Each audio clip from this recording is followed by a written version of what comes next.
Hello everyone, welcome to How to Browse our YouTube channel. In this video I'll show you how to show tool settings, and if this video will help you out, don't forget to subscribe. I'll really appreciate that. So now let's jump right into the video.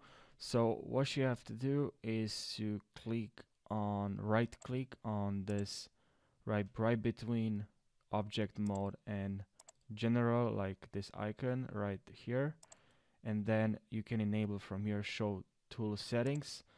You can right click and check show tool settings. There's another way: press any on your keyboard, or you can drag here or just click actually. And now from here you have active tools as well, and that's pretty much it. I hope this video helped you. Don't forget to subscribe, and I'll see you in the next video. Take care.